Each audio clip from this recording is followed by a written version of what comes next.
এই বছরের জন্য লাস্ট খেয়ে নিলাম, জানি না আর খাওয়া হবে কি না, তবে যেভাবেই করি না কেন ছোটো বড় সকলের খুব পছন্দের। রাধে রাধে বন্ধুরা, কেমন আছো সবাই? আশা করি সবাই ভালো আছো, সুস্থ আছো। সকালে দেখা যাচ্ছে ব্লগটা শুরু করছি, অন্ন বসে দিয়েছি, ফুটে গেছে, ফ্যান পড়ছিল তো একটু নেড়ে দিয়ে আবার হাঁড়িটাকে চেঞ্জ করে নিচ্ছি, অন্য ছোটো গ্যাসটায় বসাচ্ছি। এই গ্যাসে কড়া বসাবো। কাল রাতে ছোলার ডাল ভিজিয়ে রেখেছিলাম, তো সেটাকে এখন পেস্ট করবো, ছোলার ডালের পকোড়া হবে। তো ডালটা আগে মিক্সচারে দিয়ে দিচ্ছি, তার মধ্যে একটু কাঁচা লঙ্কা, হলুদ, লবণ একসাথে দিয়ে পেস্ট করে নিই, তাহলে ভালো হয়। আর যখন ভাজবো তখন একটুখানি ফেটিয়ে নেবো। দেখো সবজি বানিয়ে নিয়েছি, যা সবজি ছিল এখানে আলু, কচু, শিম সেইগুলি ভেজে নিচ্ছি, বিনসও ছিল। আর এই কড়াতে পকোড়াগুলো আবার ভেজে নিচ্ছি।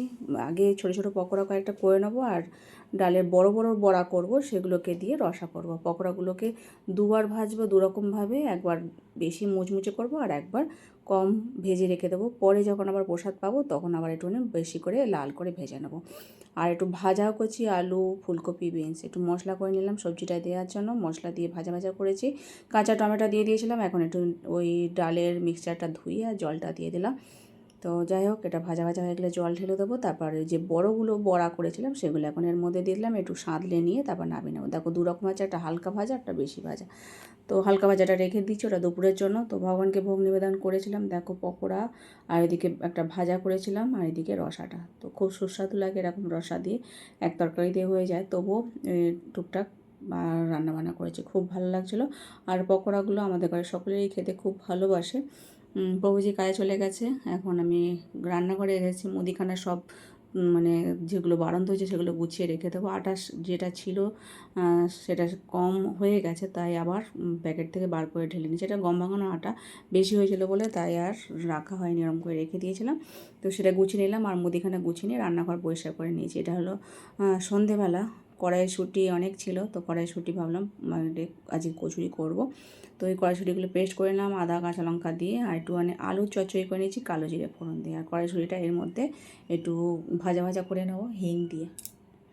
তো এটা গুঁড়ো মশলা করে রেখেছি, জিরে, ধনে, মৌরি, শুকনো লঙ্কা গুঁড়ো, সেটাই এর মধ্যে দিয়ে দেবো একটু বেশি করে।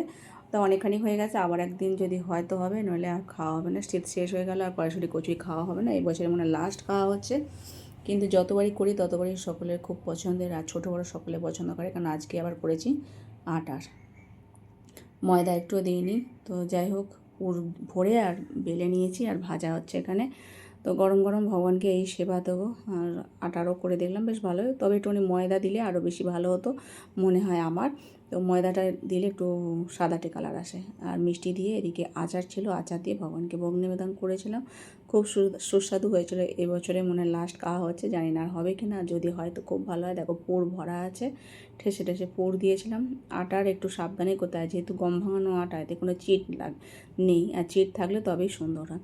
তো তবু ফুলকো ফুলকো সুন্দরই হয়েছে, নরম তুলতুলে। আর আজকে মতো ভিডিওকে শেষ করছি, সকালে ভালো থেকো, হরে কৃষ্ণ।